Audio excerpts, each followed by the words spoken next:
Saudaraku yang terkasih dalam Tuhan, renungan kita hari ini berjudul Tuhan yang setia pada janjinya. Terambil dari Kejadian 28 ayat 13-15 yang berbunyi demikian. Berdirilah Tuhan di sampingnya dan berfirman, Akulah Tuhan Allah Abraham nenekmu dan Allah Ishak. Tanah tempat engkau berbaring ini akan kuberikan kepadamu dan kepada keturunanmu. Keturunanmu akan menjadi seperti debu tanah banyaknya. Dan engkau akan mengembang ke sebelah timur, barat, utara, dan selatan. Dan olehmu serta seluruh keturunanmu, semua kaum di muka bumi akan mendapat berkat.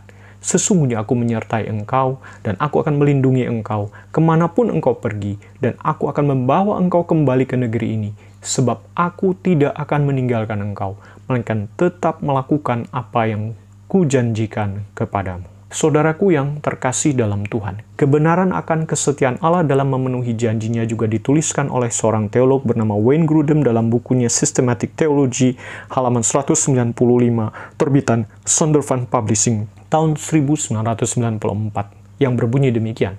God faithfulness means that God will always do what He has said and fulfill what He has promised. Kesetiaan Allah artinya bahwa Allah akan selalu melakukan apa yang telah difirmankannya dan memenuhi atau menggenapi apa yang telah dijanjikannya. Kesetiaan Allah ini juga yang dinyatakan Allah dalam kisah Yakub yang pergi dari kediaman ayahnya Ishak ke rumah ayah dari pihak ibunya Betuel, kakeknya di Haran, untuk memperistri anak pamannya Laban. Oleh karena Ishak tidak menghendaki Yakub mengikuti jejak abangnya mengambil perempuan Kanaan menjadi istrinya. Hal ini pun dilakukan oleh Yakub untuk menghindari kemarahan kakaknya Esau yang tertipu oleh siasat licik Yakub merampas hak kesulungannya dan berkat ayahnya Ishak dengan semangkuk sup kacang merah. Dalam perjalanan melalui tanah Luz, Allah menyatakan keberadaannya kepada Yakub dalam tidurnya melalui mimpi. Bahkan Allah mengikat kembali perjanjiannya dengan Yakub sebagaimana yang dilakukannya dengan Abraham, kakeknya, dan Ishak, ayahnya. Janji apa saja yang dinyatakan Allah kepada Yakub? Apakah kebenaran dan prinsip rohani yang dapat kita pelajari dari kisah ini bagi kehidupan kita sehari-hari? Kebenaran dan prinsip rohani pertama yang kita pelajari dari bagian ini adalah Allah ada dan tetap sama. Perintah dari Ishak ini dituruti oleh Yakub. Ia kemudian meninggalkan tempat tinggal mereka dan pergi ke Padan Aram melalui tanah Luz. Perjalanan yang dilakukannya itu dilakukan seorang diri.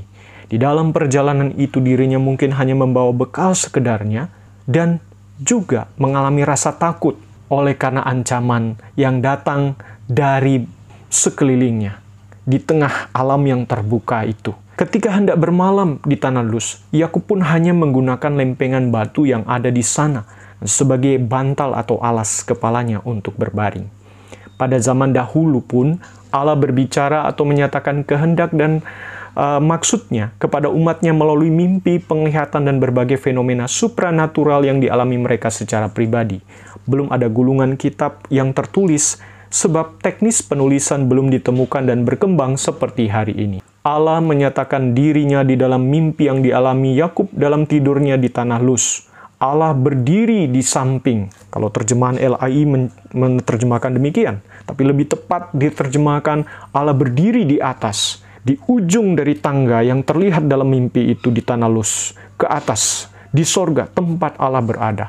Allah memperkenalkan dirinya sebagai Tuhan dari Abraham, kakeknya, dan Ishak, ayahnya. Allah yang maha tinggi itu bersedia menghampiri Yakub dari tempatnya yang maha tinggi di sorga ke tempat Yakub berada di bumi, di tanah Luz. Hal ini menunjukkan bahwa Allah ada dan tidak berubah, dan Ia juga Allah yang berkasih karunia. Sebab siapa yang dapat mengenal Allah dengan benar jika Allah tidak lebih dahulu menyatakan keberadaannya dan siapa sesungguhnya pribadinya kepada orang tersebut. Sebagaimana tertulis dalam Roma 1 ayat 19 berkata, karena apa yang dapat mereka ketahui tentang Allah nyata bagi mereka, sebab Allah telah menyatakannya kepada mereka. Kebenaran kedua, Allah mengikatkan dirinya di dalam janji dan berkat-Nya adalah Allah yang setia. Allah kembali mengikatkan dirinya dalam perjanjian yang pernah dinyatakannya kepada Abraham kakeknya dan Ishak ayahnya dengan menyatakan janji yang sama kepada Yakub. Janji berkat atas diri Abraham, Ishak yang kembali dinyatakan kepada Yakub adalah janji bahwa Allah akan memberikan tanah itu kepadanya dan keturunannya. Janji bahwa Allah akan memberikan keturunan yang sebanyak debu tanah banyaknya, serta akan berkembang ke 4 arah mata angin. Janji bahwa Allah akan memberkati semua kaum bangsa di muka bumi melalui keturunan Abraham, Ishak, dan Yakub. Janji berkat dari Allah, berkat rohani, berkat keselamatan, berkat penebusan di dalam Yesus Kristus Tuhan. Tidak saja itu, Allah juga berjanji bahwa Allah akan menyertai, Allah akan menolong, Allah akan melindungi, Allah akan membawa Yakub kembali ke negeri itu dan tidak akan meninggalkan Yakub, serta tetap memenuhi atau melakukan apa yang dijanjikan Allah kepada Yakub. Allah yang mengikatkan dirinya di dalam janji dan berkat-Nya adalah Allah yang setia, yang dapat dipercaya dan diandalkan seumur hidup kita. Kebenaran yang ketiga, Allah beserta dan bertindak secara aktif memenuhi janji berkat-Nya. Menarik, bentuk kata kerja dalam bahasa Ibrani digunakan pada tiap bagian tulisan di ayat 13-15 yang merujuk pada pribadi Allah ditulis dalam bentuk kata kerja aktif yang bersifat imperfect dan perfect oleh orang pertama dan kedua feminine singular. Ini menunjukkan bahwa Allah hadir dan menjadikan dirinya sebagai pribadi yang berperan dalam hidup Yakub secara aktif maupun pasif, memenuhi janji-janjinya. Ia bekerja memenuhi janjinya. Ia melakukan sebab kesetiaannya pada janjinya dan pada umatnya yang dikasihnya. Bukan karena keunggulan atau kebaikan tertentu yang terlebih dahulu ada pada pribadi Yakub. Ingat perkataan Allah bahwa Ia lebih memilih untuk mengasihi Yakub dari Esau, semata-mata oleh karena kedaulatannya yang penuh untuk memilih dan menentukan kepada siapakah Allah berbelas kasihan. Dalam kehidupan kita, mungkin kita berada dalam kondisi di mana kita harus pergi dari tempat kita berasal, berada di tempat asing, berada dalam pergumulan atau persoalan hidup. Kondisi di mana kita merasa kita seorang diri dalam pergumulan yang ada. Sebagai umat milik kepunyaan Allah, di mana Allah telah mengikat perjanjiannya dengan kita di dalam anaknya Yesus Kristus Tuhan dan Juru Selamat kita.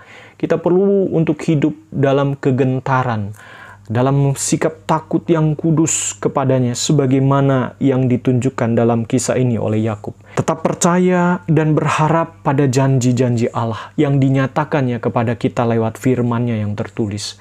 Serta percaya pada kebenaran bahwa Allah ada, beserta dan akan memenuhi janji-janji itu dalam kehidupan kita, sebagaimana Ia telah dan akan menggenapi janji keselamatannya di dalam hidup kita di dalam Yesus Kristus anaknya, Tuhan dan Juru Selamat kita. Ketika kita merasa sendiri, tidak ada yang mengerti pergumulan kita. Ingat dan yakinlah bahwa Tuhan Allah Immanuel itu beserta, bersedia bekerja, serta secara aktif menolong dan menguatkan kita. Tuhan menolong, memampukan kita teguh di tengah pergumulan kita, karena Ia adalah Allah yang setia pada janjinya. Amin. Di dalam dunia yang penuh liku, banyak yang keluh kesah, bawa terangnya ke tempat gelap itu yang susah di